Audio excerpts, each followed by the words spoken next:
Madame la rectrice, chers partenaires, mesdames et messieurs, bonjour à toutes et à tous et bienvenue à cette conférence en mode hybride « Savoir et numérique en français, l'innovation au cœur de nos actions ».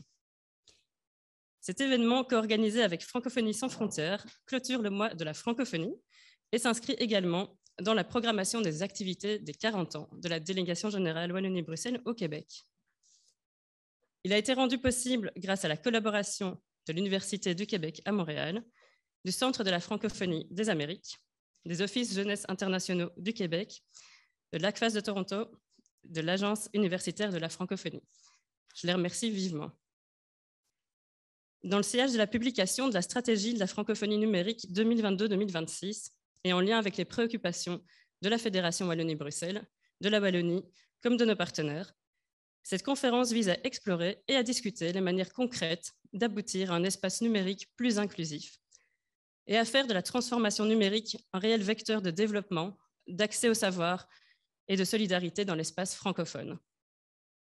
Les intervenants impliqués au quotidien dans l'accès au numérique pour les populations de l'espace francophone, dans l'acquisition des compétences numériques ou encore dans la découvrabilité des contenus numériques francophones, nous feront le plaisir de partager leur expérience avec nous aujourd'hui. Je remercie déjà Madame Elazar, Monsieur Destiny Chewali, Madame Pascale Blanc, Madame Sarah Lou et Madame Carole-Anne Labrie pour leur participation à cet événement.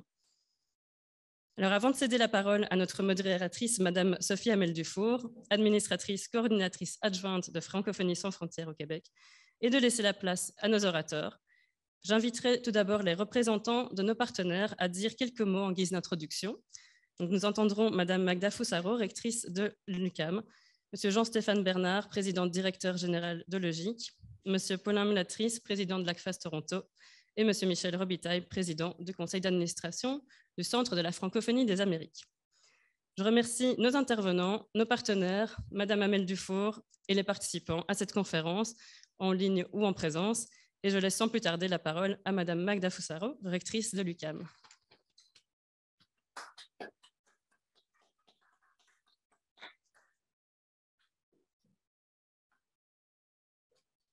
Bonjour à toutes et à tous. Madame la déléguée générale de Wallonie-Bruxelles, chère Sharon, quel plaisir de vous retrouver en présence.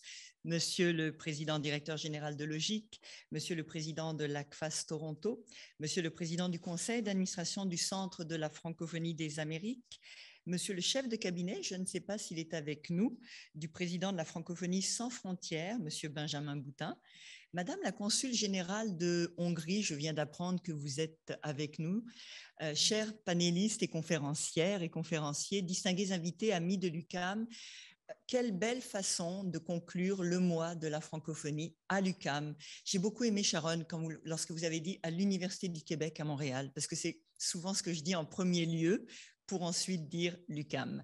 C'est une belle façon de conclure effectivement ce mois de la francophonie par cette conférence qui va traiter d'un aspect qui me semble déterminant pour les années à venir. Ça fait déjà 20 ans que l'on parle beaucoup de l'aspect numérique et des transformations liées au numérique. Mais bien évidemment, et c'est une lapalisse que de dire que la pandémie a peut-être accéléré ou pas certaines transformations de nos sociétés, de nos modes de transmission du savoir. À cet égard, je pense que l'UQAM est vraiment un chef de file à bien des égards et en collaboration avec les divers pays de la francophonie, nous collaborons tant à des projets qu'à des mises en œuvre de réflexion. Cette conférence en est un très bel exemple. Et nous sommes, je dirais, un allié fidèle, loyal, ou une alliée, hein, on va féminiser aujourd'hui, une université, une alliée, bien sûr, une alliée fidèle et loyale de l'espace francophone et en particulier de la Wallonie, puisque nous avons également une très grande collaboration avec la région, avec la fédération, mais aussi, bien sûr, avec les centres de recherche, les collègues professeurs. Et hier encore, il va être content de savoir que je le cite, avec Serge Jomain, qui travaille de très près avec nous à l'UQAM, grand ami de notre université et des relations, bien sûr, Québec-Wallonie. Donc, c'est un immense plaisir de voir avec vous l'évolution d'un dossier que le professeur Destiny amène, il y a quelques années en disant « Écoute, j'ai une idée fabuleuse, il faut absolument que l'UQAM nous aide ». Et je pense que l'UQAM vous a bien appuyé et vous l'avez tellement bien rendu à l'UQAM, un grand merci. Donc, vous discuterez de la découvrabilité, bien sûr, qui est un des thèmes de recherche, un des objets, des transformations, des vecteurs ou leviers également de l'espace numérique. Mais sans oublier la portion humaine, car tout ça, c'est bien chouette, la technologie est fabuleuse, nous pouvons être tous des technophiles ou pas, mais demeure l'aspect le plus important, la personne qui va utiliser, découvrir à travers nos réseaux, s'approprier des contenus. C'est bien important également cette notion d'appropriation, parce que si on ne s'approprie pas ni les contenus ni la technologie, eh bien nous laissons des personnes de côté, ce qu'on ne devrait pas envisager, me semble-t-il, dans des sociétés aussi avancées que les nôtres.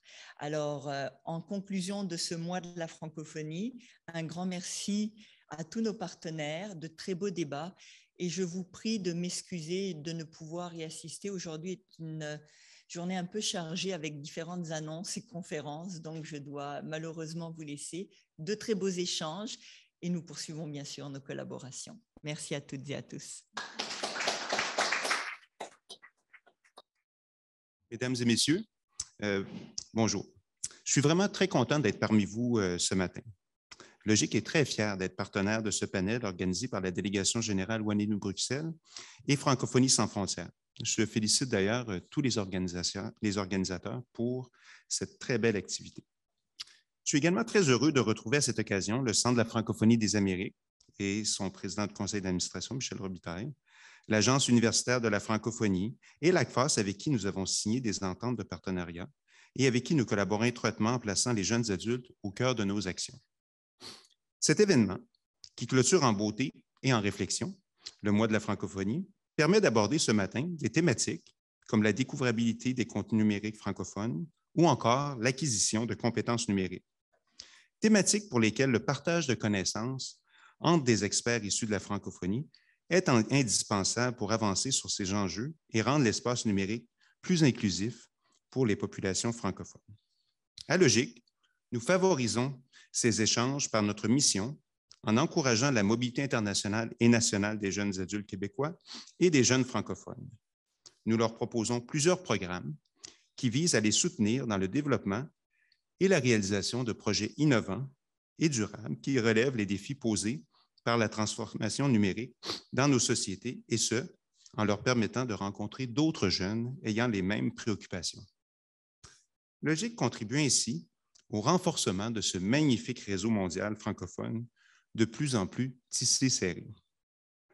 Depuis plus de 40 ans, Logique et le Bureau international de la jeunesse, qu'on appelle le BIJ, œuvrent ensemble à la vitalité de cet espace francophone en favorisant la mobilité de milliers de jeunes au Québec et en Wallonie-Bruxelles, ou encore en réalisant des projets mobilisateurs comme les grandes rencontres des jeunes entrepreneurs du monde francophone ou le parcours numérique francophone, qui est d'ailleurs une initiative de Logique, du Bureau international jeunesse, de l'Office franco-québécois pour la jeunesse et de l'Organisation internationale de la francophonie, en partenariat avec 4 événements du secteur: le Web Today de Nantes, le KIC Festival de Namur et l'Africa Web Festival d'Abidjan et Québec numérique. D'ailleurs, cette dernière activité, Québec numérique, sera l'occasion de réunir une fois de plus la semaine prochaine des jeunes de Wallonie-Bruxelles, de France et du Québec. Ces événements sont la preuve du dynamisme et de la coopération entre le Québec et la Fédération Wallonie-Bruxelles qui s'étend dans toute la francophonie. Caroline Labrie, qui participe au panel aujourd'hui, est une ancienne participante de Logique. C'est justement dans le cadre du parcours numérique francophone qu'elle a réalisé 2 missions en Fédération Wallonie-Bruxelles qui lui ont permis de participer au KIC Festival de Namur. Je la remercie vivement d'avoir accepté, avec intérêt et enthousiasme, cette invitation. Je vous remercie de votre attention et je vous souhaite un très beau panel. Merci beaucoup. Bonjour à toutes et à tous. La FAS Toronto est très heureuse d'être partenaire de cet événement qui souligne les 40 ans de la délégation Wallonie-Bruxelles au Québec. Joyeux anniversaire à vous. Et cet événement conclut le mois de la francophonie en Suédois. Merci aux organisateurs et merci aux panélistes qui ont accepté de partager leur expertise. Je suis vice-recteur aux études et à la recherche de l'Université de l'Ontario français et j'ai été élu en novembre dernier président de l'ACFAS Toronto, une toute nouvelle ACFAS régionale qui relève de l'ACFAS centrale. C'est le premier événement dont nous sommes partenaires et il va donc marquer l'histoire de notre section. Le comité directeur de l'ACFAS Toronto regroupe des professeurs, des administrateurs et des étudiants de l'Université de Toronto, du campus Glendon, l'Université York, de l'Université de l'Ontario français, du Collège Boréal et du Collège de la Cité, ainsi qu'un représentant communautaire. Nous sommes en train de préparer notre première programmation d'activités, alors je vous invite à suivre nos réseaux sociaux pour vous tenir au courant. Nos activités sont axées sur la formation de la relève francophone en recherche dans notre région, sur le rayonnement de la recherche en français et sur la création de liens entre les universités et la communauté et de liens interuniversitaires. Comme vous le savez, la question de l'accessibilité au savoir en français dans un environnement numérique est donc un enjeu qui est très important pour nous. Et je pense ici aux nouvelles frontières qui se dessinent et se défont sous nos yeux. Je serai heureux d'entendre les propos et idées des experts et expertes. Je voudrais aussi lancer un clin d'œil très rapide à la Wallonie, parce que c'est le lieu où moi-même je suis ma formation à l'Université catholique de Louvain. Bon événement à tous et à toutes. Merci. Bonjour, je suis Michel Robitaille, président du conseil d'administration du Centre de la francophonie des Amériques. À mon tour, je tiens à féliciter la délégation générale Wallonie-Bruxelles, notre ami Sharon, et Francophonie sans frontières, fondée par notre ami également, M. Boutin, pour cette initiative. Je pense qu'on ne pouvait pas trouver un meilleur thème pour clôturer ce mois de la francophonie. Le numérique est si important pour l'espace francophone. L'accès au numérique est primordial. Également, personnellement, je trouve que souligner le 40e anniversaire de la délégation Wallonie-Bruxelles, c'est très important parce que le Québec a une relation privilégiée avec Wallonie-Bruxelles. J'ai suivi l'évolution de cette représentation et j'aimerais rappeler que la première personne qui a représenté Wallonie-Bruxelles à Québec en 1982 était également une femme. C'était Monique Patrice Jolin. Et actuellement, la délégation Wallonie-Bruxelles est également dirigée par une femme. Donc, c'est important de voir qu'on a débuté avec une femme et qu'on continue et qu'il y en aura certainement plusieurs autres qui dirigeront cette magnifique représentation.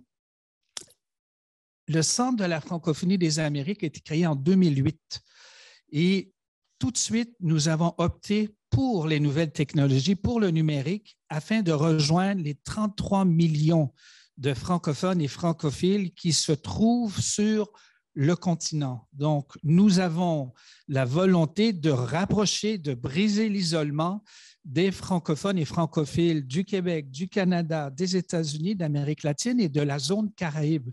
Très important. Et c'est pourquoi nous avons eu plusieurs initiatives qui, aujourd'hui, sont très populaires, surtout auprès du milieu enseignant, que ce soit au niveau primaire, secondaire ou universitaire, mais également auprès des différentes communautés.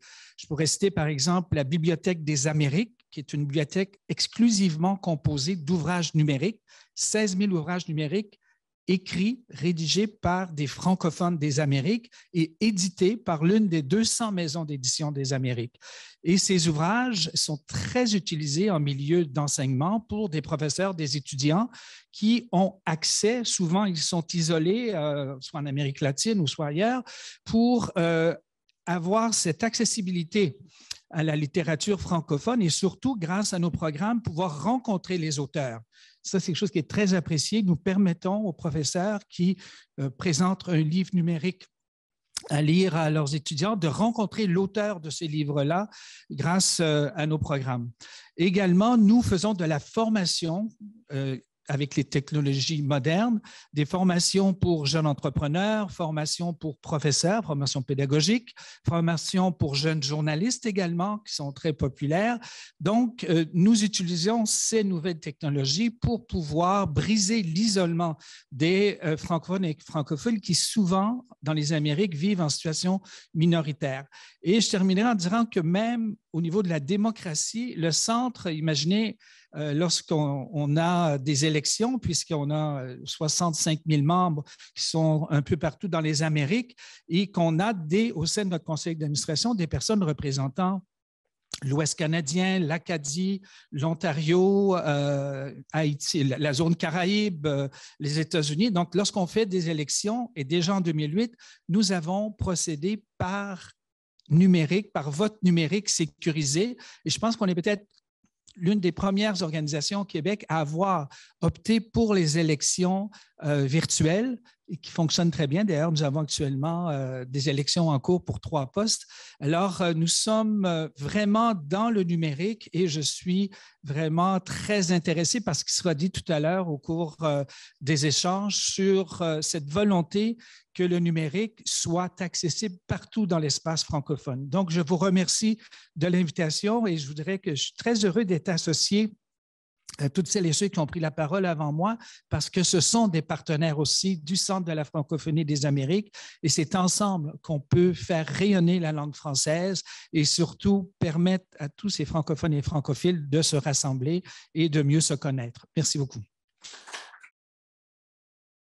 Rapidement, pour vous donner un portrait de ce qui s'en vient, puisque le sujet est vaste, nous avons préparé 2 panels, c'est-à-dire un premier panel où il sera davantage question de vision stratégique et un second panel où 3 activités concrètes qui font vivre le savoir et le numérique en français vous seront présentées.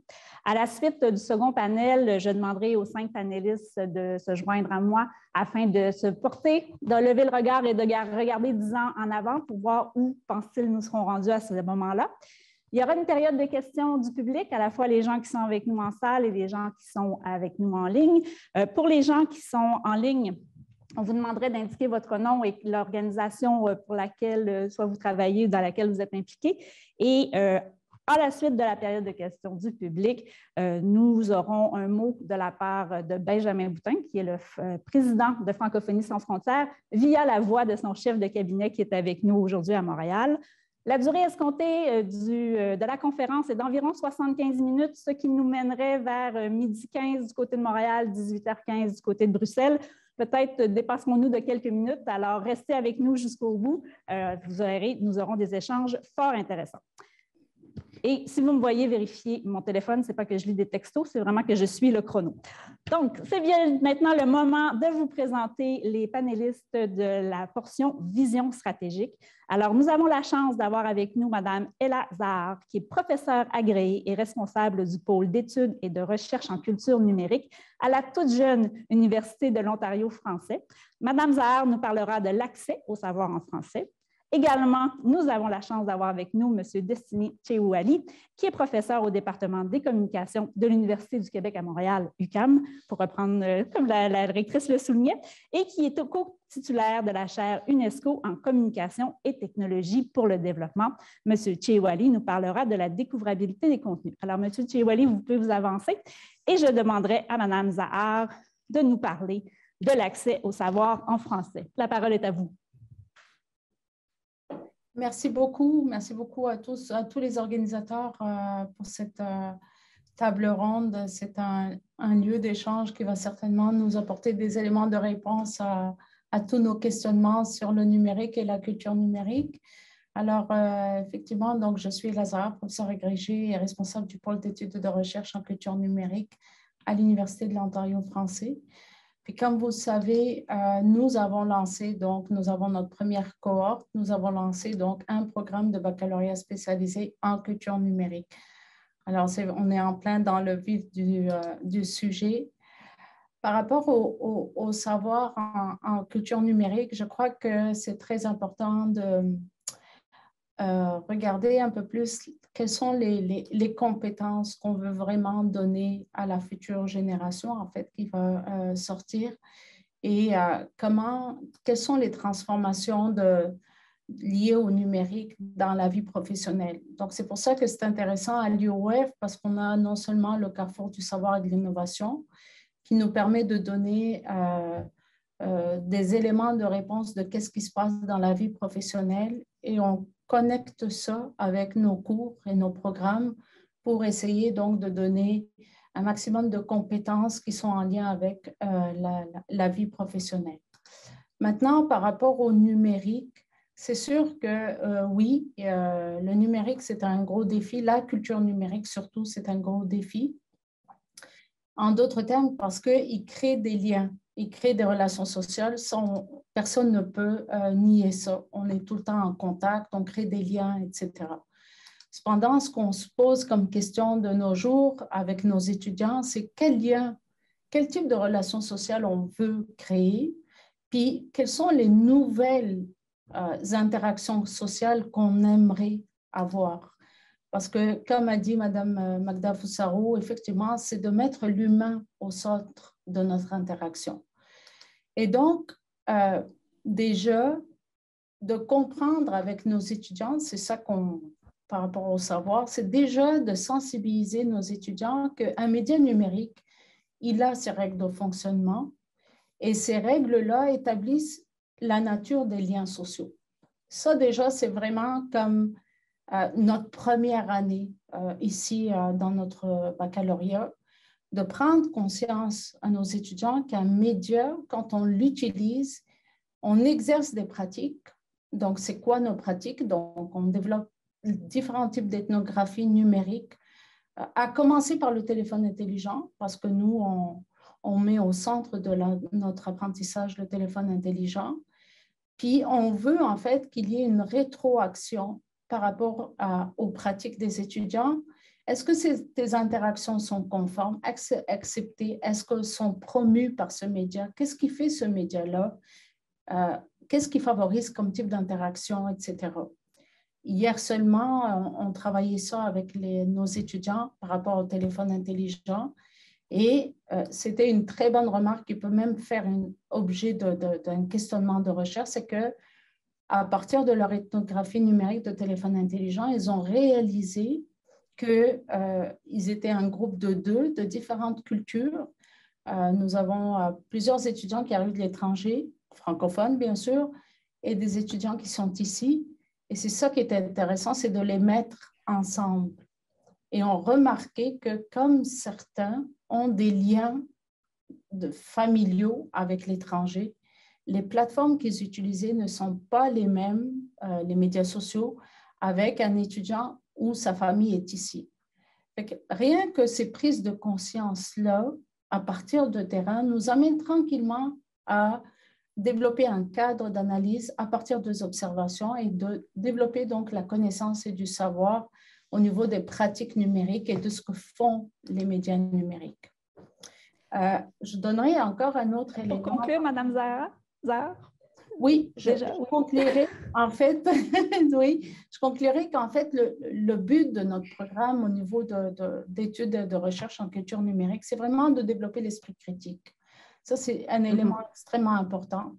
Et le deuxième élément que je crois que c'est très important qu'on développe de plus en plus, c'est de travailler par projet. C'est-à-dire que le média est comme une plateforme collaborative autour d'un projet. Parce que si on est autour d'un projet, je pense que ça va favoriser une augmentation donc, de contenu numérique, mais fédéré à travers un ensemble de pratiques autour de ce projet-là. Puis je pense que ça va améliorer les pratiques numériques. Merci beaucoup, Mme Zahar. Alors maintenant, M. Tcheouali, faites-nous découvrir la découvrabilité.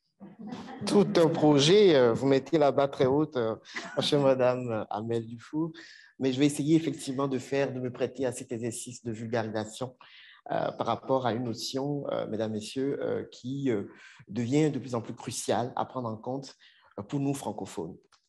Vous savez, c'est une notion qui a émergé récemment et qui est le fait, on peut en être fier, hein, des Québécois. On est très bons, hein, vous le savez, hein, à créer, à inventer de nouveaux mots, de nouveaux concepts. Et je salue en passant tout le travail qui est fait par l'Office québécois de la langue française.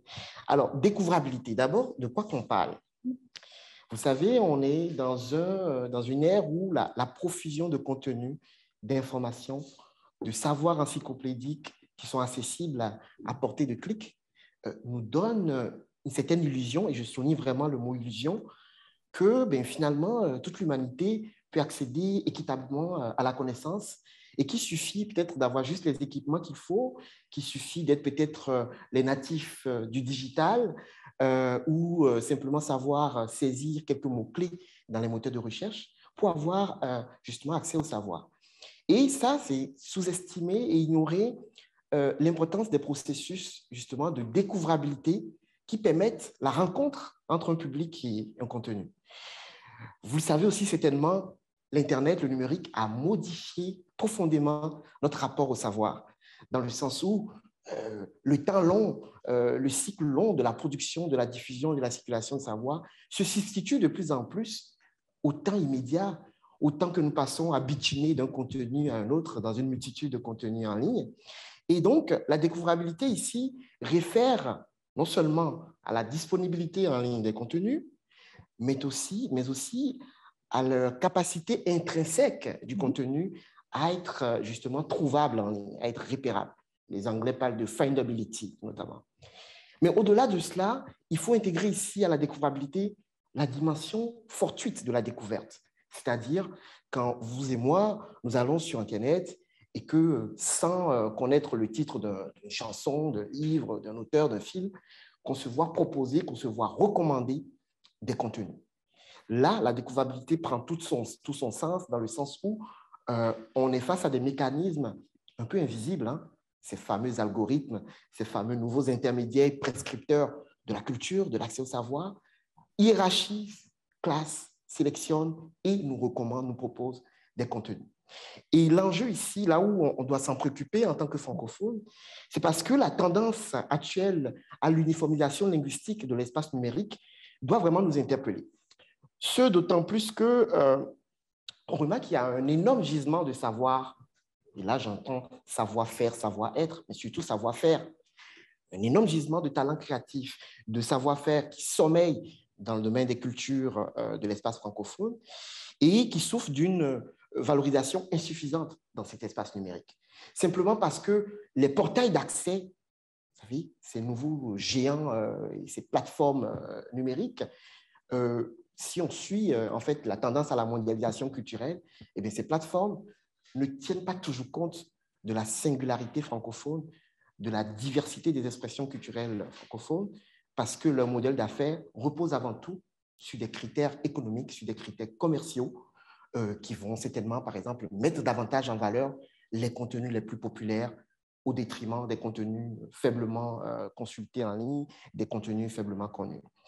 Et donc, c'est important de dire ici qu'il y a une menace à la standardisation et à la concentration de l'offre. Jean Tardif, un auteur que j'apprécie beaucoup, qui nous dit « on est dans l'ère de l'hyperculture globalisante ».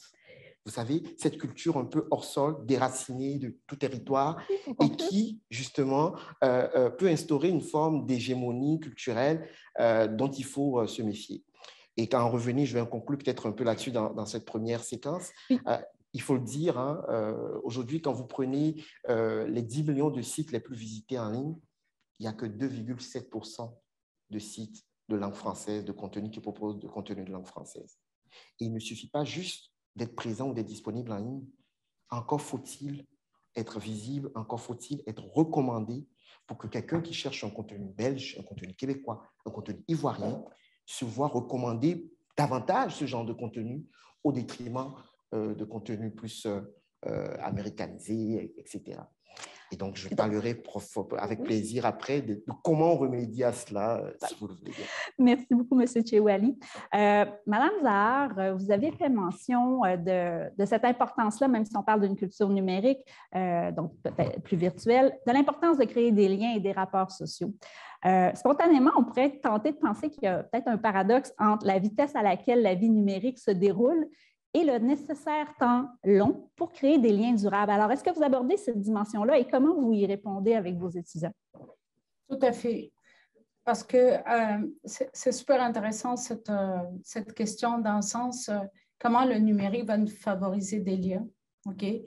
Puis quel type de liens on cherche à avoir et quel type de relations sociales on cherche à avoir de nos jours, OK? Et comment on peut créer des liens significatifs effectivement, à l'heure où tout est en train de s'accélérer.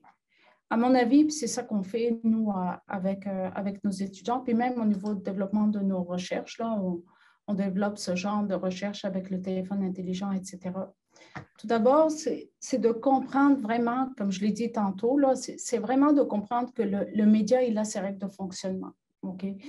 Puis maintenant, nos relations sont beaucoup à travers l'interface.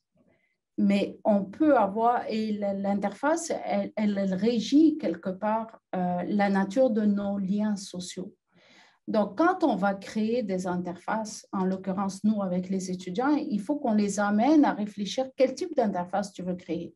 Est-ce que tu veux créer une interface machine, qui est donc, tu cliques, tu as une vidéo qui démarre, tu sweeps, ou en tout cas, tu fais défiler, ben, la page, elle tourne. Ça, c'est vraiment l'interface plus machine. L'humain n'a pas grand-chose à faire. Okay? Par contre, si tu veux créer une interactivité plus sociale, ben là, c'est un peu plus participatif. Mais encore là, on l'a vu, c'est un petit peu les plateformes socio-numériques. Ben, on constate durant ces 10 dernières années, puis on parle de découvrabilité, mais en même temps, cette découvrabilité, en quelques mots, elle est récupérée par la publicité, etc. Donc, ce n'est pas trop ça qu'on veut, nous. On veut une interactivité plus créative. On veut créer des liens entre les contributeurs. C'est pour ça que je parle de projet. Je pense qu'on est plus rendu à des plateformes plus collaboratives, plus expérientielles, plus participatives et moins publicitaires et commerciales. Merci beaucoup, Mme Zahar. Monsieur Tcheouali, il y a certainement des actions concrètes qui permettraient de soutenir davantage la découvrabilité. Pouvez-vous rapidement nous en nommer quelques-unes? Oui, juste avant de les nommer, c'est important ce que ma collègue, Mme Zahar, a souligné par rapport au sens, à la création de sens. Parce qu'il faudrait rappeler que la découvrabilité, c'est avant tout une quête de sens. C'est un processus itératif qui permet de faire des liens entre des données dans le web, qu'on appelle le web sémantique aujourd'hui. Et donc, c'est important que ce ne soit pas des plateformes qui sont avant tout guidées par des intérêts commerciaux, qui déterminent du sens à ce que nous donnons à notre culture, au savoir auquel nous accédons. Donc ça, c'est très important, de la nécessité, nous, de créer des liens entre toutes les données que nous mettons en ligne en tant que francophones pour être davantage visibles et pour davantage émerger dans une multitude de contenus. Par rapport à la question que vous posez plus précisément, et vu qu'on parle ici de vision stratégique, vous savez, on a des outils à notre disposition aujourd'hui. Quand on voit justement cette nouvelle stratégie de la francophonie numérique adoptée en décembre 2021 par l'OIF, ça nous rappelle à quel point la découvrabilité de nos savoirs et de nos cultures en ligne relève d'un ensemble de défis multidimensionnels et qui font appel à une prise en charge multi-acteurs. C'est-à-dire que ce n'est pas le Québec, la Wallonie ou d'autres pays de la francophonie qui vont seuls dans leur coin essayer d'agir sur des leviers pour augmenter cette découvrabilité et faire face aux puissants géants du web. Il faudrait ensemble donc décider de mettre en œuvre des actions pour renforcer la capacité de régulation des États et gouvernements membres de l'OIF, de la francophonie, et par ailleurs, insister aussi davantage sur le plaidoyer, la sensibilisation, éduquer nos citoyens, nos publics à s'intéresser au contenu, au savoir francophone en francophonie. Et aussi, bien évidemment, c'est une question de souveraineté culturelle. Il faudrait forcément renforcer nos cadres réglementaires et faire en sorte justement que les acteurs du numérique œuvrent en faveur d'une meilleure promotion et d'une meilleure découvrabilité, accessibilité de nos savoirs et de nos contenus. Merci tous les deux d'avoir mis la table pour la vision stratégique. Nous aurions pu continuer avec vous, mais nous sommes déjà rendus au deuxième panel. Mais je vous invite quand même, M. Tcheouali, à rester avec nous à l'avant et j'inviterai Mme Blanc à se joindre à nous. Alors, le deuxième panel, comme je vous l'annonçais, ce sera la présentation d'activités concrètes qui permettent de faire vivre les savoirs numériques en français. Nous avons la chance d'avoir avec nous Mme Pascale Blanc, qui est directrice du numérique à l'Agence universitaire de la francophonie, parfois mieux connue sous l'acronyme AUF. Mme Blanc nous parlera de la mise en place d'une plateforme numérique collaborative mondiale, ce qui fait un bel écho justement à ce que Mme Zahar et M. Tcheouali mentionnaient. Cette plateforme sera un carrefour virtuel pour la communauté scientifique mondiale. Nous aurons également Mme Sarah Lou, qui est responsable du marketing à Charlewood, qui a pignon à Charleroi en Belgique. Mme Lou nous parlera de la formation aux nouvelles technologies que Charlewood offre aux jeunes et aux moins jeunes.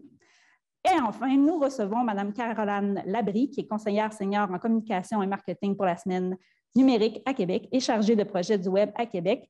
Mme Labrie nous parlera, comme le disait M. Bernard tout à l'heure, de son expérience d'ancienne participante de Logique au parcours numérique. Le parcours numérique qui se tient en Côte d'Ivoire, en France, en Belgique et au Québec.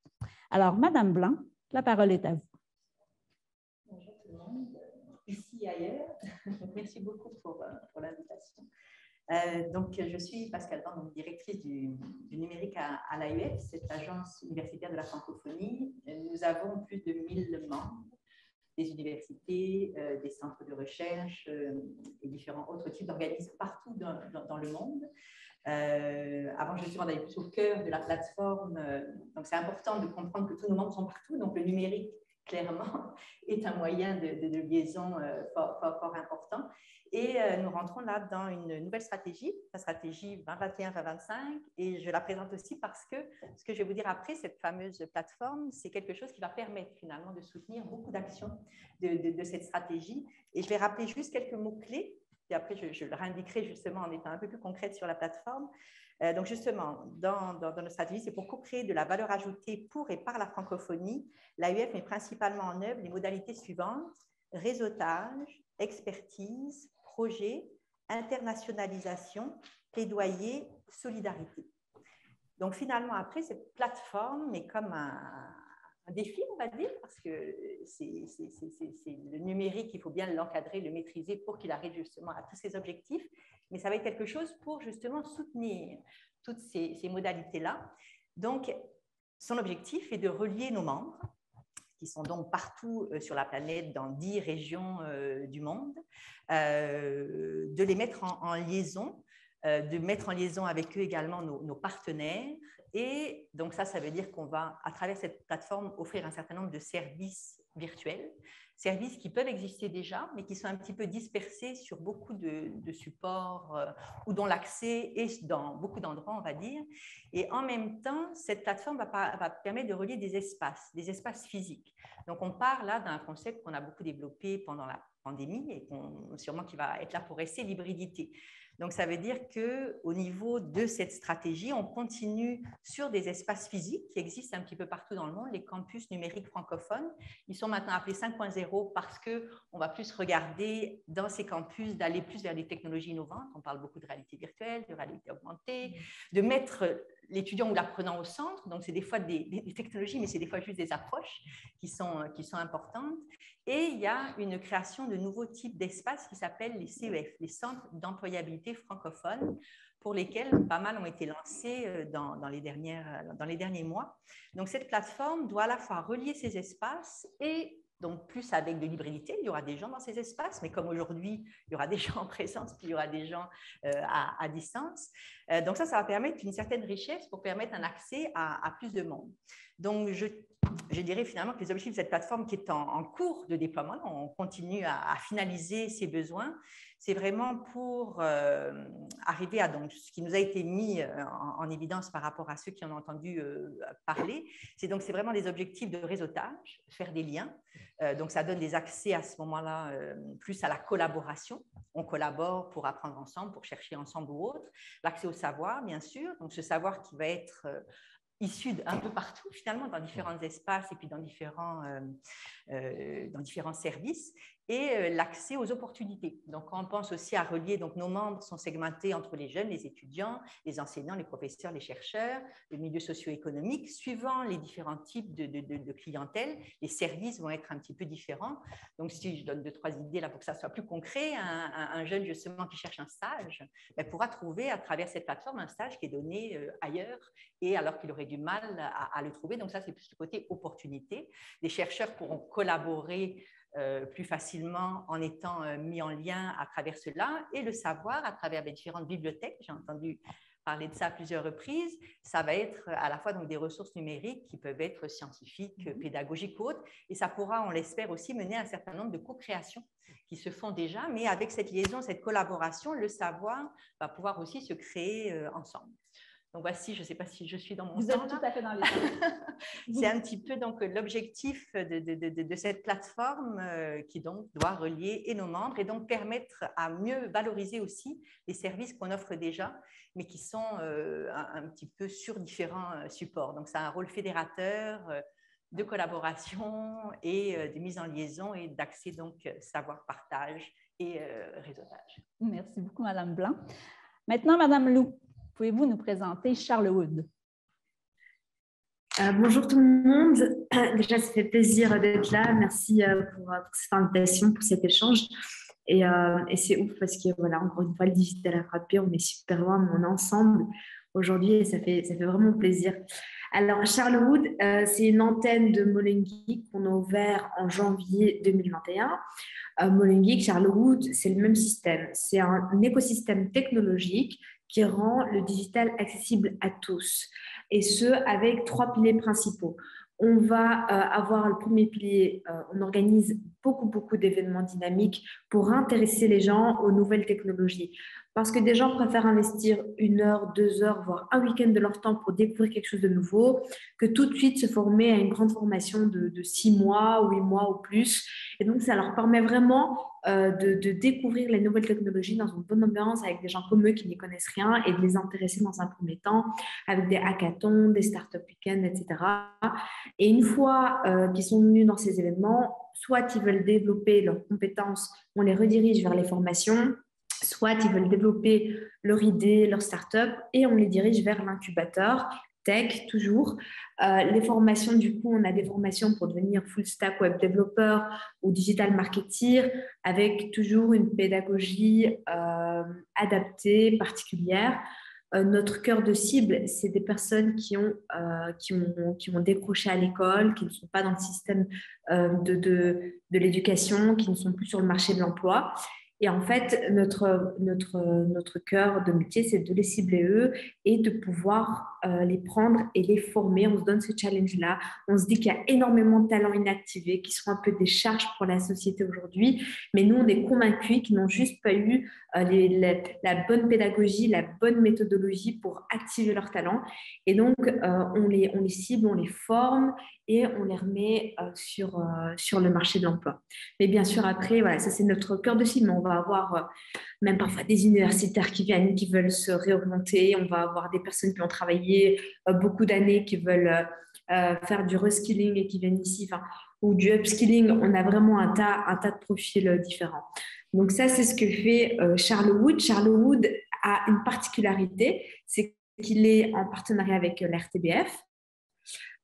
Et donc l'RTBF, qui est la chaîne qui appartient au public ici en Belgique, la chaîne de télé, radio. Et donc, du coup, on va avoir un accent un peu plus audiovisuel pour Charlewood à Charleroi.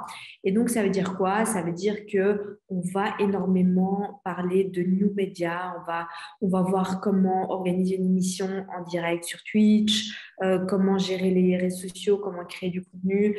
Et la collaboration avec l'RTBF nous ramène, eux, leur expertise de médias mainstream et nous, les new médias. Et donc, du coup, on se concentre là-dessus sur l'audiovisuel.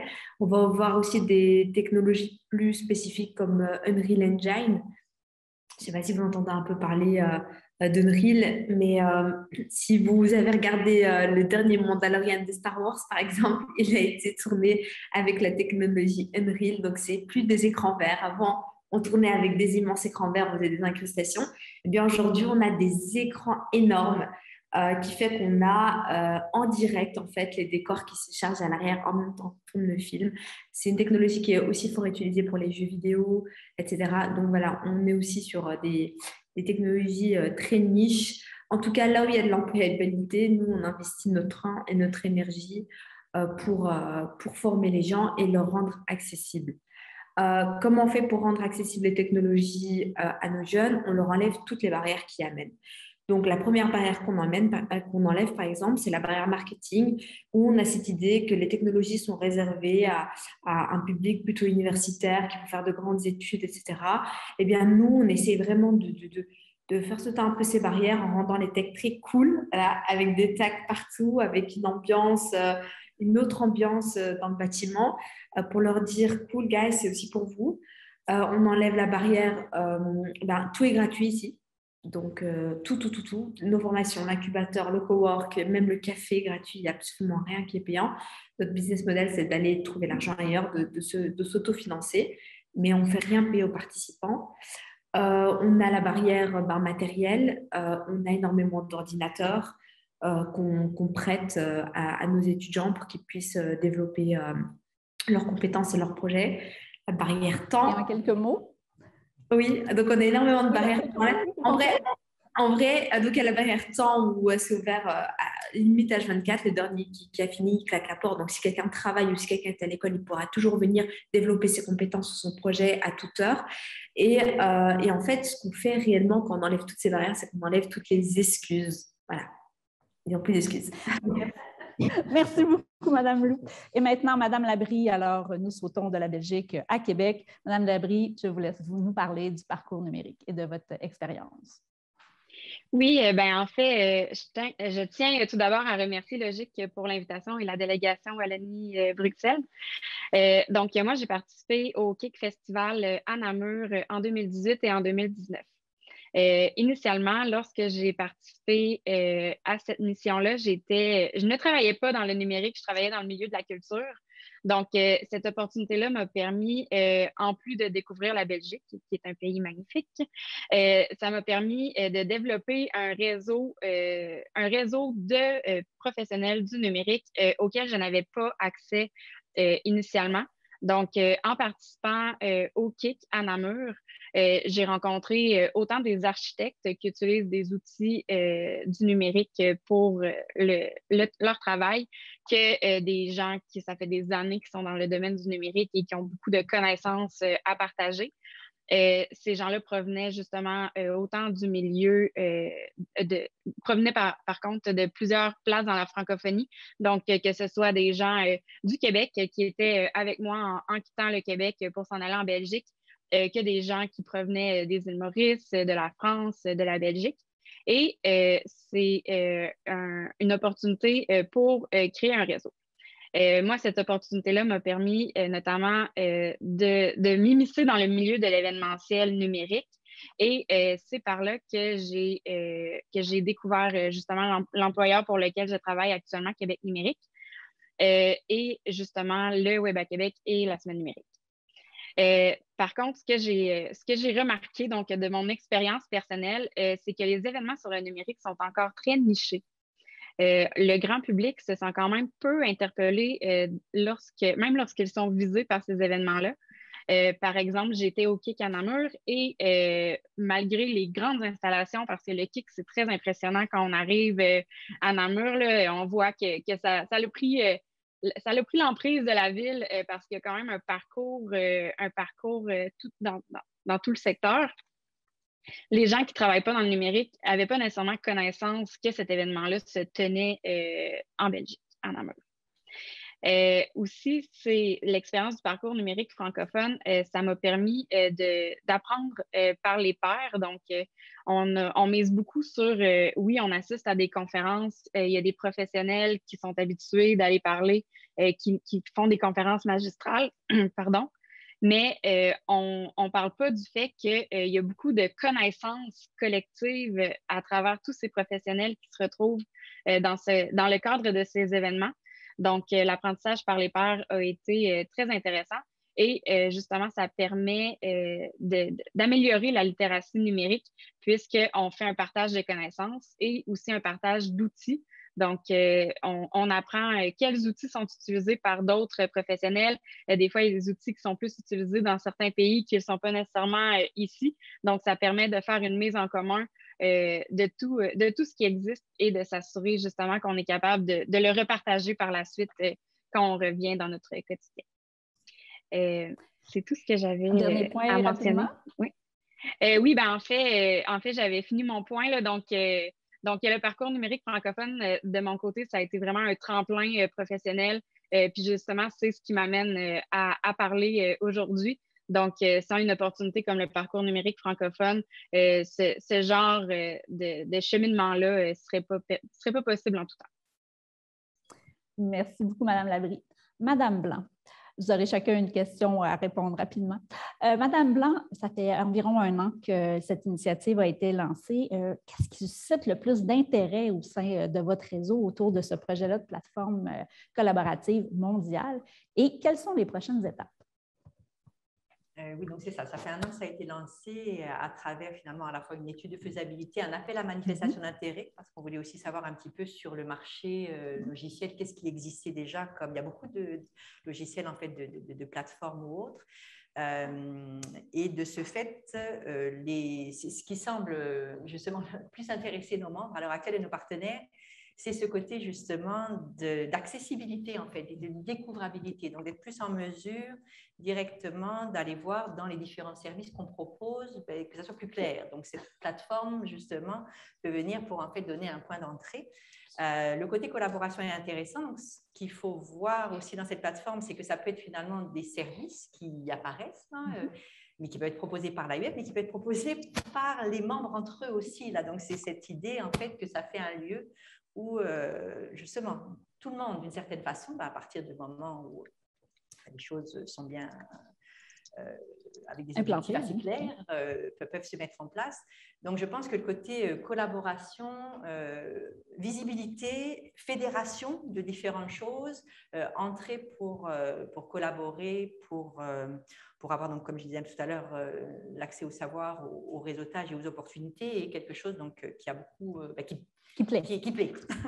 Qui plaît beaucoup. Donc, maintenant, les prochaines étapes vont être justement qu'on solidifie l'équipe. Par rapport à ça, c'est un gros projet. C'est sûr qu'il va durer longtemps aussi, donc il faut vraiment réfléchir à cette plateforme pour qu'elle soit fort et évolutive, parce que donc tous les services ne sont pas connus maintenant, ou ils sont connus, mais ils ont peut-être matière à être mieux présentés, on va dire. Donc, on solidifie l'équipe à l'interne. On est en train de recruter d'ailleurs à l'heure actuelle une chargée de mission auprès de notre recteur qui va plus jouer le rôle d'assistance à maîtrise d'ouvrage, product owner, là, comme on dit, et un chef de projet ou une chef de projet auprès de moi, plus numérique, pour être en mesure justement par rapport aux besoins qui vont encore continuer un petit peu à s'exprimer et qui vont surtout se prioriser. Parce que donc des services existent, mais il faut plus après se dire lesquels on met en premier, on ne peut pas tout faire en même temps. Voilà. Donc, ça veut dire qu'on solidifie l'équipe et puis également toutes les personnes qui sont dans ces espaces physiques. C'est responsable de centres numériques francophones, c'est responsable de centres d'employabilité francophones parce que c'est des acteurs incontournables. Et une plateforme après marche aussi si elle est bien animée, si elle est bien promue, si on la connaît de la même façon. Oui. Donc, il y a vraiment un jeu qui est beaucoup plus humain là-dedans. Oui. Moi, je vais m'occuper plus du côté plus technique de la chose, mais le fort important, c'est le côté d'appropriation par à la fois donc, les acteurs de l'AUF et nos membres, de vouloir faire quelque chose de tout ça. Donc, les prochaines étapes, ça va être ça. On solidifie l'équipe, aussi bien donc, au niveau de ces responsables de centres et de ces espaces physiques que des équipes à la fois plus maîtrise d'ouvrage et informatique. On va sûrement consulter aussi un petit peu plus. Et donc, on va certainement avoir un appel d'offres bientôt pour, on l'espère, avoir comme une première instance de plateforme d'ici la fin de l'année. Et puis après, ça va continuer à évoluer par la suite. Parfait. Merci beaucoup, Madame Blanc. Madame Lou, qui dit nouvelle technologie numérique dit aussi fracture numérique. Comment cet enjeu-là est abordé du côté de Charlewood? Ce qu'on a fait, nous, c'est qu'avec le confinement, il y a eu ici en Belgique des classes qui ont dû arrêter de donner cours dans des écoles secondaires parce que certains élèves n'avaient pas d'ordinateur. Et pour être juste envers tous les élèves de la classe, s'il y avait quelques élèves qui n'avaient pas d'ordinateur, ils ne donnaient pas cours à toute la classe. Le problème, c'est que ça a créé des gaps entre des écoles. Les écoles qui étaient dans des quartiers plus aisés où tout le monde avait un ordinateur, et ben, on continuait à avoir cours. Et là, où quelques-uns n'avaient pas, plus personne n'avait cours dans ces écoles-là. Et donc, ce qu'on a décidé de faire, c'est de lancer un appel aux dons aux ordinateurs. Et des entreprises et même des particuliers nous ont donné. Et avec des stagiaires, ici le bâtiment était rempli d'ordinateurs avec des stagiaires, ils les reconditionnaient. On les a redistribués aux écoles. On a distribué comme ça plus de 3000 ordinateurs dans des écoles. Ce qu'on a fait ensuite, c'est qu'on s'est rendu compte que les professeurs n'étaient pas forcément préparés à donner cours sur le digital. Après, voilà, le lockdown nous a tous surpris, on ne s'y attendait pas, on ne s'y est pas préparé. Donc, ce qu'on a fait, c'est qu'on a commencé à organiser des formations pour les professeurs, pour les accompagner à adapter leur pédagogie en ligne et pas simplement mettre une webcam et parler comme si on était en classe, mais vraiment repenser la pédagogie pour qu'elle soit adaptée. Donc, ce qu'on a continué à faire, à chaque fois en fonction des demandes, on a développé une plateforme qui s'appelle MoLearning avec des professeurs et des élèves et même des parents pour qu'ils puissent avoir un outil qui regroupe leur vie scolaire. Et on l'a directement pensé hybride parce qu'on n'a jamais été pour le 100% e-learning et de toute façon on a vu que ça ne marchait pas pendant le lockdown, donc on l'a pensé hybride avec tout ce beau monde et on l'a implémenté ici dans une école à Molenbeek. Une école dont le challenge principal, ce n'est pas d'avoir les meilleures notes, ce n'est pas d'être dans le top du classement, mais c'est de garder un maximum d'élèves jusqu'à la fin de l'année. Donc, vous voyez un peu dans quelle ambiance on se trouve dans l'école. Et donc, on se dit, si on arrive vraiment à implémenter ça chez eux et à former les professeurs avec le digital, ramène vraiment une plus-value dans leur enseignement. Si on réussit avec cette école, on réussit avec toutes les autres écoles. Donc là, on est en fin d'année, on arrive au bout de ce projet et en septembre, elle va être implémentée dans de nouvelles écoles. Donc, voilà. Merci. C'est une belle illustration, justement, comment déjouer la fracture numérique sur le plan social. Et finalement, Madame Labrie, quand on parle de culture numérique et de littératie numérique, inévitablement, la question de l'inclusivité arrive. Est-ce que vous, par votre expertise et votre expérience, vous pensez qu'on y est arrivé à l'inclusivité? Et si la réponse est non, quel pas nous resterait-il à franchir pour avoir une culture numérique réellement inclusive? En fait, à mon avis, non, on n'est pas rendu dans une culture numérique qui est réellement inclusive. Comment est-ce qu'on pourrait y arriver? Il y a plusieurs éléments qui justifient ma réponse. On peut poursuivre justement la formation avec le développement des compétences, avec des initiatives de mobilité. Et se servir de ces gens qui participent à ces initiatives-là pour devenir des ambassadeurs, pour partager l'accès au savoir et pour démocratiser le numérique. Ça passe aussi par la collaboration, donc en partageant les connaissances au sein des différentes industries du numérique pour briser les silos. Donc, avant même de penser à aller au-delà de la communauté du numérique, au sein même de la communauté numérique, il y a des domaines qui demeurent inconnus de tous et qui sont mal compris de chacun. Ça passe aussi par l'éducation, donc de vulgariser les termes du numérique. C'est quand même un must. Et d'offrir des contenus qui sont clairs et faciles à comprendre. Donc, d'adapter son langage en fonction de la clientèle qui est visée lorsqu'on parle de numérique. Parce qu'on ne parlera pas du numérique de la même façon à quelqu'un qui a 15 ans, qui est habitué, qui vit dans le monde numérique depuis sa naissance, versus quelqu'un de 50 ans qui est peut-être, qui a appris en même temps que le numérique est arrivé dans sa vie.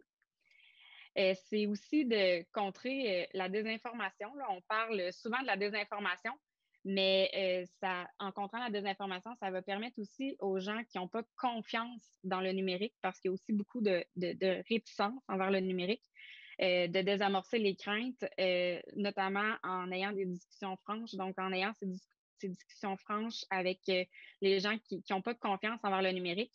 Ça va nous permettre justement de leur expliquer qu'est-ce que le numérique peut faire de bien pour nous. Puis ça va aussi nous permettre de se rappeler que le numérique est un outil à l'humain et non l'humain qui est contrôlé par le numérique. Bien, merci beaucoup. En termes de parité, on peut quand même souligner que nous avons aujourd'hui 4 femmes qui viennent vous parler de numérique, donc ça mérite d'être souligné. Merci à tous. On arrive maintenant à la section prospective. J'aimerais que donc vous leviez le regard dans 10 ans. Où voyez-vous les savoirs et le numérique en français? Et donc, nous retournerions vers Madame Zahar. Où serons-nous dans 10 ans? Où serons-nous dans 10 ans? Moi, je vous répondrai avec un petit peu dans le même ordre d'idées que mes commentaires précédents. comment je vois, moi, cet espace numérique francophone, puis on y travaille beaucoup ici en Ontario, du fait qu'on est minoritaire. Alors, c'est quelque chose qui est extrêmement important, comment le réfléchir, comment le développer, cet espace numérique francophone. Je dirais tout d'abord que la démarche, puis je comptais plus le concept de scène culturelle que j'ai énormément développé ces dernières années. C'est un concept qui vient des industries culturelles, mais qu'on peut exactement appliquer à notre problématique de la francophonie, puis d'augmenter le contenu numérique francophone, etc. Et ce que ça dit dans ce concept-là, c'est ça qui était vraiment intéressant, c'est que même si on est dans le numérique, d'abord, le physique est extrêmement important. Donc, il ne faut pas l'oublier aussi, le physique. Donc, ce qu'on a fait, par exemple, je donne des exemples rapides à l'UOF, depuis un certain nombre de mois, là, les événements se multiplient au sein de l'UOF. La Foire du livre, la semaine prochaine, on a un colloque, la semaine passée, on avait un colloque aussi sur l'immigration, puis tout pour comme fédérer ce lieu, l'UOF, fédérer le milieu francophone. Mais avec ça, il ne faut pas oublier le numérique et le physico-numérique qui se complémentent. Donc, pourquoi j'aime ce concept-là? Parce que ça va nous permettre vraiment de comprendre comment on peut créer un espace plus productif, plus effervescent. Puis donc, quel type d'interface et d'interactivité on va créer pour générer cette surproduction francophone. Puis là, je reviens à ce que je vous ai dit tantôt. À mon avis, c'est ce qu'on fait en enseignement, puis c'est ce qu'on fait en recherche, il faut que les gens soient regroupés autour de projets. C'est pour ça qu'à l'UOF, mais même le numérique nous impose ça. Ce n'est pas juste une vision UOF, mais c'est ça qui est beau, c'est qu'à la vision UOF, c'est aussi la vision avant-gardiste de ce que le numérique nous impose comme pratique. Il faut qu'on travaille autour de projets. Il faut qu'on travaille autour d'approches expérientielles. Dans le sens de, comme Mme Blanc a dit, des professionnels, des chercheurs, etc. Et il faut donc tout fédérer autour de projets. Moi, je pense que plus on augmente les projets, plus les gens, un peu, je dirais, un peu à la wiki, parce que même si Wikipédia, pour certains chercheurs, mais quand même, quand on l'a analysé d'un point de vue de la recherche, le modèle wiki est celui qui marche le mieux en termes de surproductivité. Parfait. Merci beaucoup, Mme Zahar. Monsieur Tchéouali, où serons-nous dans 10 ans? Alors, bonne question, très bonne question, mais je vais reprendre les propos de Saint-Exupéry qui nous dit, concernant l'avenir, il vaut mieux ne pas le prévoir et il faut le rendre possible. Et comment on fait pour rendre possible davantage la découvrabilité, l'accessibilité des savoirs et des cultures francophones? Je pense qu'il y a des bonnes pratiques inspirantes comme celle de l'AUF, créer des plateformes alternatives. TV5 Monde Plus, ça fait la même chose en termes d'audiovisuel. À défaut de créer un Netflix francophone, on peut pouvoir centraliser via des plateformes vitrines l'accessibilité à nos contenus à une même place. Ça serait déjà un bon point de départ. J'irai aussi dans le sens à rappeler que si la langue française n'arrive pas ou n'est pas en capacité de nommer, de classer, d'archiver les contenus des savoirs francophones, à terme, il y a une menace. Il y a une menace dans le sens où si la langue française n'est pas la langue parlée par les machines, si la langue française n'est pas lisible, décryptable par le langage des algorithmes, de l'intelligence artificielle, oui, on a vraiment de quoi se préoccuper. Et je terminerai quand même par des notes d'espoir aussi en disant, on voit qu'il y a une prise de conscience des États et gouvernements membres de la francophonie à travailler ensemble, à avoir des actions collectives.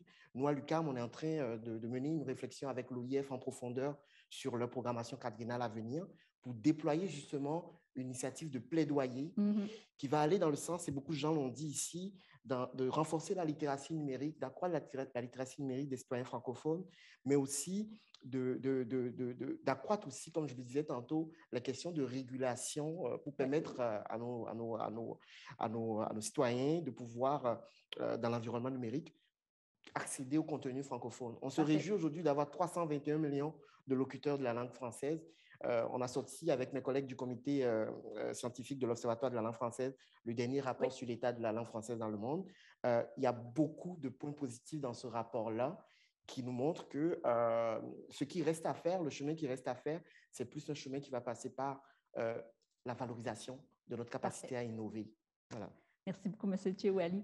Madame Blanc, dans 10 ans. Ce sont des questions très difficiles, ça dépend. Moi, je pense que ça va dépendre aussi à quel endroit on est sur la planète, en fait. Bonne observation. Donc, a priori, je pense que la transformation numérique aura fait son chemin, parce que finalement, on est dedans depuis déjà longtemps, et puis cette pandémie a quand même accéléré effectivement beaucoup de choses. Les compétences numériques qu'il va vraiment falloir, j'ai entendu, il va vraiment falloir effectivement on ait en tête que chacun d'entre nous doit devenir des citoyens numériques, parce que ce numérique est là, donc il faut vraiment le comprendre et l'apprendre. Je pense que donc, dans 10 ans, certainement, énormément de ressources seront en ligne, beaucoup de choses se passeront à distance. Je pense, si on regarde plus le côté enseignement-apprentissage, il y aura plus de fluidité entre ce qui est plus académique, non académique, auto-apprentissage, parce que, de facto, les ressources seront là. On voit que les jeunes, ils apprennent beaucoup sur YouTube à l'heure actuelle. Sur différentes choses. Donc, ça veut dire que je pense qu'il y aura un partage du savoir de facto qui sera plus présent, mais ça va aussi dépendre à ce moment-là des régions du monde. Oui. Et je pense que de façon générale, tout ce qui est plus technologie, donc tout ce qui est plus interface qu'on va nous proposer vont beaucoup évoluer. On entend parler beaucoup de metaverse en ce moment. Donc, qu'est-ce qui va se passer exactement? C'est un peu compliqué même à dire tout de suite. Mais tout ce qui est des réalités virtuelles augmentées ou autres vont changer beaucoup de choses. L'intelligence artificielle va changer beaucoup de choses. Donc, c'est ça. C'est sûr que plein de choses vont se passer dans ces 10 prochaines années, mais savoir exactement où on sera, parce qu'il y a aussi des grands joueurs dans le milieu de l'éducation qui sont là. Donc, les enjeux commerciaux sont présents aussi, les enjeux de langue sont présents aussi. Donc, voilà. Et puis, donc, je pense effectivement que par rapport à tout ça, toutes les initiatives qui peuvent être justement de vouloir faire des actions collaboratives, de faire de la fédération, c'est vraiment très bien, surtout justement après dans la francophonie et autres, et qu'il va falloir de facto, et c'est en train de se passer, plus encadrer aussi tout ce qui se passe dans le numérique, parce qu'on a aussi des grands joueurs à l'heure actuelle, on a des gros enjeux en intelligence artificielle. Donc, si on fait pas, donc c'est ça, il faut plus se regarder d'un point de vue positif. Profitons de ce que ça nous amène justement, mais assurons-nous à ce moment-là que c'est aussi encadré. Restons vigilants. Beaucoup de choses dans nos sociétés. Que la vigilance demeure au rendez-vous. Voilà. Madame Lou, où serons-nous et où sera Charlewood dans 10 ans? J'espère que Charlewood, dans 10 ans, ne devra plus rendre les technologies accessibles à tous. J'espère que l'école aussi prendra sa part un peu dans tout ça, que nos jeunes apprendront qui est Snowden, Cambridge Analytica à l'école, qu'ils auront des bases d'algorithmie, de statistiques, parce que le digital aujourd'hui, c'est un peu le monde dans lequel on vit. Donc j'espère qu'on n'aura plus à rendre les technologies accessibles à tous. J'espère aussi que le digital permettra à beaucoup de gens d'avoir des métiers qui ont plus de sens pour eux. Je pense par exemple à Hassan, qui était chauffeur de bus ici à Bruxelles, qui n'aimait pas du tout ça. Il l'a fait pendant 9 ans. Et puis, il a décidé de démissionner. Il a suivi une formation ici à Molenbeek en codage informatique et puis Salesforce. Et là, il a été embauché par Salesforce même à Dublin et il a emménagé là-bas avec toute sa famille. Et voilà, il vit sa vie, il est épanoui. Donc, j'espère vraiment que le digital, on parle du digital qui va remplacer certains métiers. Parfois, je me dis, si certains métiers qui n'apportent pas d'épanouissement et de valeur ajoutée pour les gens qui le font et que ça va justement leur permettre de se reskiller vers autre chose et upskiller, c'est ce que j'espère en tout cas. Merci beaucoup. Et finalement, Madame Labrie, où serons-nous dans 10 ans? Où sera la semaine du numérique dans 10 ans? En fait, ce que je souhaite, c'est que la semaine numérique, le Web à Québec et aussi le Web Today, l'Africa Web Festival, le Kick Festival, que ce soit tous des événements qui continuent de mettre l'humain au centre de tout cela. Parce que oui, les savoirs numériques, ça se développe constamment. Donc, dans 10 ans, je n'ai pas de boule de cristal, mais dans 10 ans, ça risque d'avoir quand même changé beaucoup. Mais je souhaite qu'on ne soit pas tous nécessairement derrière nos ordinateurs, puis qu'on soit devenus des esclaves de tout ça, puis qu'on continue de justement rassembler les humains pour que le partage des connaissances puisse continuer de se faire, puis que la communauté reste au centre de tout ça. Merci beaucoup. Alors, nous sommes rendus à la période des questions, mais aussi avec le défi de respecter le temps annoncé. Alors, finalement, on va prendre juste 2 questions. Est-ce que dans la salle, il y aurait une question et il y aurait une question du côté aussi en ligne? Donc, oui, il y a quelqu'un qui lève la main. Allez-y, venez au micro, s'il vous plaît, pour que tout le monde puisse vous entendre bien. Je ne sais même pas à qui l'adresser, mais je la pose. Posez-la. Moi, je me demandais si finalement on ne pourrait pas parler d'un darwinisme numérique, parce qu'on parlait de darwinisme social, mais on ne peut pas parler d'un darwinisme numérique, parce qu'il y a quelque temps, on parlait d'accès à l'éducation qui était un défi. Maintenant, en plus de l'accès à l'éducation, il y a accès au support d'éducation, ce qui est en train de la question des compétences numériques. Mais aussi, je vois aussi un autre défi, c'est l'accès en termes de création de sens, comme je pense que ça a été mentionné, en création de contenu. Et je me demande, est-ce que, tenant compte de l'espace francophone, est-ce qu'on ne se rend pas compte que l'exclusion va augmenter avec toutes ces couches de fractures qui s'ajoutent les unes aux autres? Comment est-ce que les panélistes voient ça? Donc, comment, M. Tchewali, peut-être? S'il vous plaît, est-ce que vous pouvez rappeler la notion dont vous avez parlé au tout début? L'indemnisation numérique. Je parlais de darwinisme numérique. L'allunisme. Darwinisme. Darwinisme. Excusez-moi, je n'avais pas bien entendu. Très bien. On voit tout de suite, vous l'avez vu hein, à travers le témoignage aussi de l'initiative à Shadowwood. Moi, il y a une problématique qui m'interpelle le plus, et vous parlez en termes d'exclusion. La fracture numérique, elle n'est pas qu'une réalité des pays du Sud. Hein. Même dans les pays du Nord, on y fait face. Et quand on parle de découvrabilité, d'accessibilité des savoirs, on oublie qu'avant même la mise en ligne, la création, la production de contenu, il y a toute la question des infrastructures de connectivité, des infrastructures de réseau. Et si on se réjouit que, par exemple, en Afrique, par exemple, dans les régions africaines, on adopte beaucoup l'utilisation du téléphone mobile pour faire un genre de saut technologique, mais il n'en demeure pas moins qu'il y a encore beaucoup de régions où on ne peut pas consommer des contenus par streaming, par exemple, à cause des problèmes de lenteur de débit, etc. Et donc, il faut s'inquiéter effectivement des couches d'exclusion qui peuvent se rajouter vu l'accélération et la vitesse fulgurante à laquelle se diffusent ces innovations technologiques. Et donc, cela encore, ça appelle à la responsabilité des États, pour le coup, parce que ce n'est pas la société civile, c'est les États et les entreprises du secteur des télécommunications, par exemple, qui doivent mettre la main à la pâte très concrètement pour garantir déjà le préalable même à la question de la circulation des savoirs et des contenus, qui est celle donc de l'accès aux infrastructures, aux équipements. Parfait. Merci beaucoup, M. Tchewali. J'étais à lire les questions qui viennent de notre public, qui est présentement en ligne. Alors, une question de M. Abdelek Ader Alish. Comment former autrement à l'usage du numérique que les enseignants pour mieux favoriser la gestion de projets concrets à plus-value? Alors là, j'aurais envie de me tourner vers peut-être Charlewood ou peut-être du côté de Mme Labrie. Donc, comment former autrement pour favoriser la gestion de projets concrets à plus-value? Laquelle des deux lève la main? Je peux répondre sans problème. Allez-y. Donc, la question, c'est comment former autrement, c'est ça?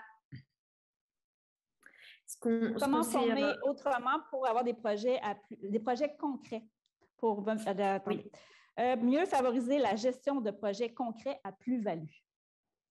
Oui, alors nous, ce qu'on a remarqué, une très grande différence entre nos projets à nous et des projets, par exemple, qui sortent de l'école, c'est la notion de risque. On apprend beaucoup à calculer les risques à l'école et on s'est rendu compte qu'ici, on avait souvent des étudiants qui n'ont jamais appris à mesurer les risques et donc qui n'avaient pas peur de les prendre, en fait, parce qu'ils ne les voyaient pas arriver. Donc, j'ai l'impression que parfois, dans certaines pédagogies, on nous apprend à beaucoup réfléchir, et heureusement. Hein, moi, je veux toujours que mon chirurgien, mon médecin soit diplômé, hein, quand même. Donc, les études, c'est super important.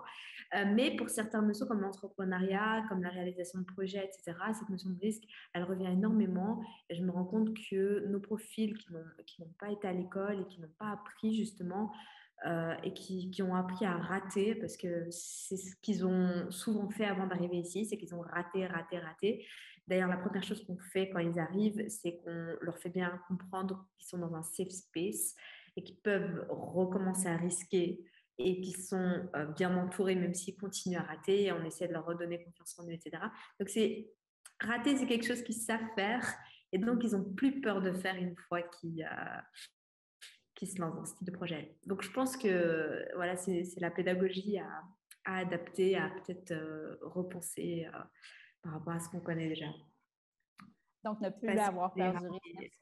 Du côté de Mme Labrie, un court et bref complément. Comment avoir des projets à plus-value?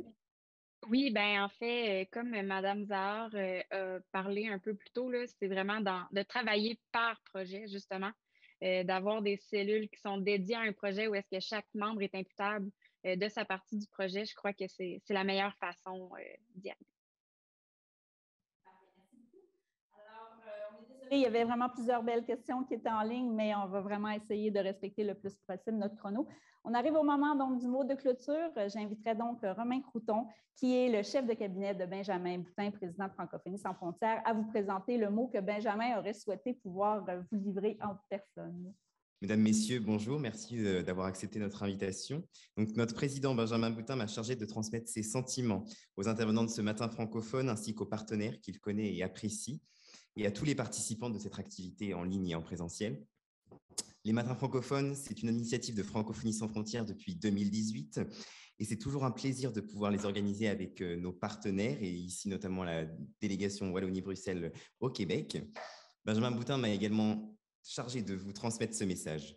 La culture numérique occupe désormais une place majeure dans nos systèmes de production, d'acquisition et de transmission du savoir, mais aussi de divertissement, d'information et de mobilisation citoyenne.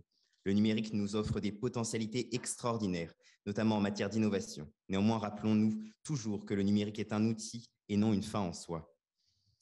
Dans le monde des technologies dans lequel nous évoluons, la francophonie doit tirer son épingle et éviter la marginalisation.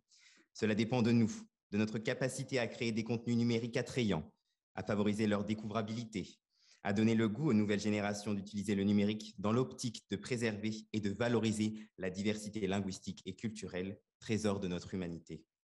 En ce qui a trait à la découvrabilité, nous avons un rôle citoyen à jouer, en partageant les œuvres et contenus francophones dans nos sphères relationnelles, afin que d'autres personnes puissent les découvrir et les apprécier. Avec Louise Baudouin, membre d'honneur de Francophonie sans frontières, nous plaidons depuis plusieurs années pour une meilleure régulation du numérique et de ses opérateurs, mais aussi pour inciter la francophonie à être une force de proposition et d'action. Nous nous réjouissons ainsi de la mise en place de TV5 Monde Plus, plateforme audiovisuelle francophone sous-titrée, formidable outil de culture et de pédagogie. En 2018, dans l'élan de la francophonie, notre président appelait également à la création d'une grande revue scientifique francophone, papier et dématérialisée. Il écrivait donc « Dans l'optique de mieux valoriser les publications des chercheurs francophones, une revue scientifique pluridisciplinaire en langue française de haut niveau pourrait être publiée à l'initiative d'un collectif de revues existantes et de grandes universités francophones. Les universités des articles seraient traduits et mis en ligne pour faciliter le débat scientifique et plurilingue. Le Québec pourrait ainsi jouer un rôle moteur en la matière. En somme, connecter les savoirs en français est l'un des grands chantiers de la francophonie. L'objectif, forger un monde de savoir numérique pluriel, libre, plurilingue, au service d'une connaissance universellement accessible. Nous remercions Sophie Hamel-Dufour, qui a été la modératrice de ces matins francophones, ainsi que la délégation générale Wallonie-Bruxelles au Québec, dont Madame la déléguée générale, ainsi que Madame Sophie Omari, avec qui nous avons cette si belle collaboration. Et pour finir, Benjamin Boutin a tenu à partager avec vous ces quelques vers de Gaston Miron, parce que la francophonie, ce sont aussi les mots, la poésie et la beauté de notre langue en partage. Gaston Miron. Nous te ferons, terre de Québec, lit des résurrections et des mules fulgurances de nos métamorphoses, de nos levains où lève le futur, de nos volontés sans concession.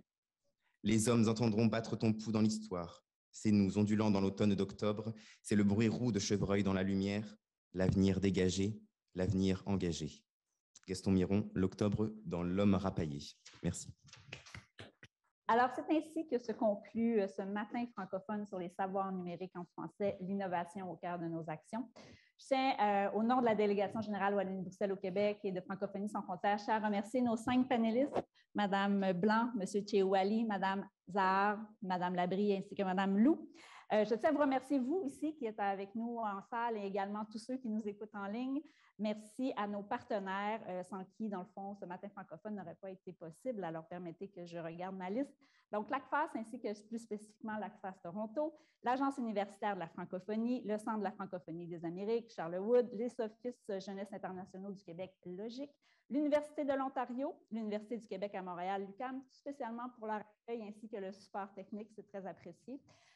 Comme on le disait en tout début de la conférence, ce matin francophone s'inscrit dans le 40e anniversaire de la délégation générale Wallonie-Bruxelles au Québec. Alors, nous vous invitons à consulter la programmation puisque plusieurs belles activités seront au programme d'ici la fin de l'année. Vous pouvez aller sur le site wallonie-bruxelles.ca. Du côté de Francophonie sans frontières, nous vous donnons rendez-vous le 26 avril prochain pour une conférence sur l'urgence climatique dans l'espace francophone avec Mme Cécile Martin-Phipps, qui est la directrice de l'Institut de la francophonie pour le développement durable, donc l'IFDD, et Jean Lemire, qui est l'émissaire au changement climatique et aux enjeux nordiques et arctiques du gouvernement du Québec. Alors, au plaisir de vous retrouver et on vous dit à la prochaine. Au revoir.